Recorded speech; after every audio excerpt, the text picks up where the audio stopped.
Albanese rejects immigration cuts as far-right gains traction. Cases of drug-resistant gonorrhea on the rise in New South Wales. And Donald Trump, once again, decides to raise tariffs across the world. Welcome to the Kwedu Report. My name is Harry, and I am your host. Thank you very much for joining us today on the Kwedu Report, a program brought to you by Harrycom Media, where we delve and dive into all the latest headline and topical stories from around the globe, where we try to give you some commentary as well as expert analysis on those stories. And of course, we always value your opinions because they do matter. We go straight into our headline stories tonight. Australia Prime Minister Antony Albanese has rejected calls for immigration cuts in Australia as far-right opposition gains traction. Now, Albanese dismissed the calls for further immigration cuts or tighter border controls, stating that the country's existing checks and screening processes are already tighter and robust enough. In an interview with Sky News, Albanese said, "We have tight checks."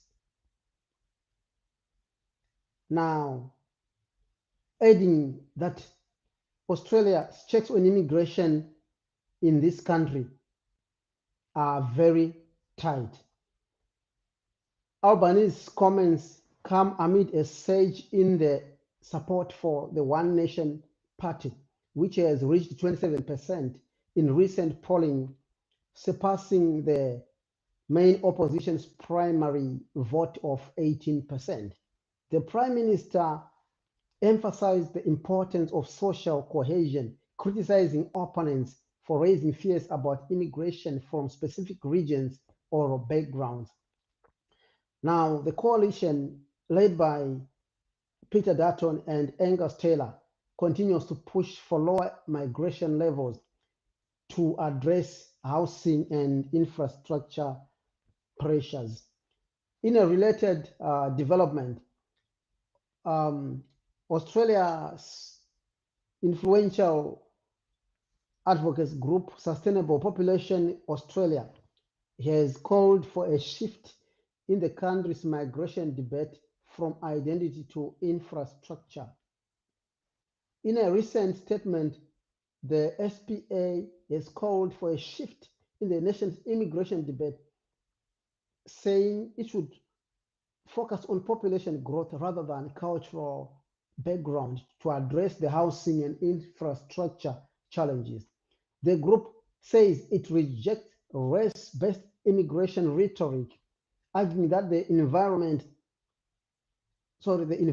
pressures and economic pressures are driven by absolute numbers, not ethnicity or religion. They are not about where people come from, said SPA National President Peter Strachan. The SPA statement comes as Australia grapples with post-pandemic migration surge, with a population growth of 420,000 in the year to June 30, 2025, driven largely by net overseas migration of 306,000. Now, the SPA further highlighted that a disconnect between growth and service delivery I'll take that again. The SPA highlights a disconnect between growth and service delivery, noting that Australia should have built 168,000 new houses, 105 schools, and 8 hospitals to maintain the current quality of life and contain the pressure on resources. Targeting migrants by values, ethnicity, or faith is divisive and unnecessary, Strachan added, saying Australia must set migration levels that are environmentally, economically, and socially sustainable. Still staying in Australia and in New South Wales, gonorrhea resistance crisis deepens as the New South Wales Health Department has said cases of um, multi-drug resistant gonorrhea cases continue to be a cause for worry in the state, with 11 reported cases so far this year, 5 extensively drug-resistant cases, 5, making a total of 16. Local transmission of MDR gonorrhea is increasing in New South Wales, particularly in heterosexual couples, says Dr. Vicky Shepherd from the New South Wales Health Department.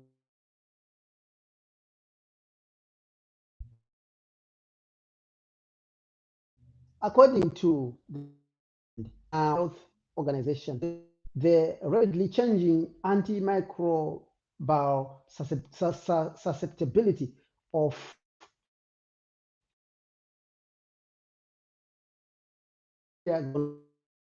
gonorrhea has created problems in developing countries.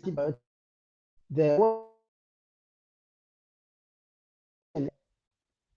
latest reports of resistance to these antibiotics is a cause for worry. Meanwhile, the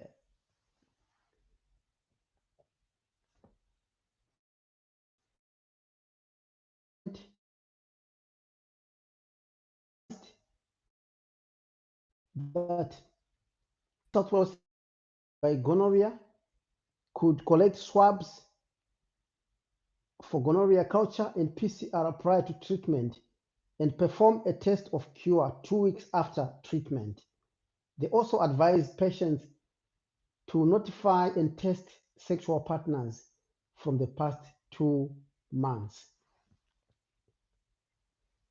We move on to another story, still here in Australia, but on a different subject, where the Trump Tower aims to dagger Australia's skyline as developers unveil plans for a record-breaking skyscraper. Now, a 1.5 billion Trump Tower is set to rise on the skies of the Gold Coast, with property developer David Young signing an agreement with the Trump Organization on February 14. The 91-story tower will stand at 340 meters, making it a dominant area presence in Australia. Now, that's a big investment there. The Trump Tower and the Trump Organization making their presence felt again in Australia in the very near future. Now, still on international news, we go to Mexico, where Mexico's most wanted drug lord has been killed in a military operation. Now, Nemesio El Mencho Eseguro Cervantes, leader of the Jalisco New Generation Cartel, was killed in a Mexican military operation on Sunday, dealing a significant blow to the country's powerful drug cartel. The U.S. State Department Deputy Secretary Christopher Landau has also passed a comment on this particular operation, actually commenting the the Mexican authorities for a job well done in eliminating Mexico's most wanted drug dealer. Now, the operation carried out in Itapalpa, Jalisco, triggered widespread violence, with cartel members blocking roads and torching buses and businesses. So that was the aftermath, or those are the results, or that is what happened after the elimination of Mexico's most wanted establish the security code government and to activate the red code in order to prevent acts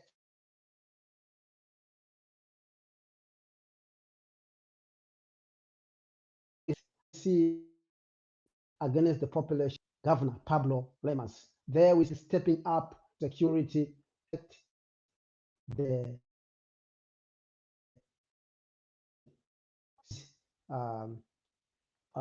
drug criminals. U.S. government had offered $15 million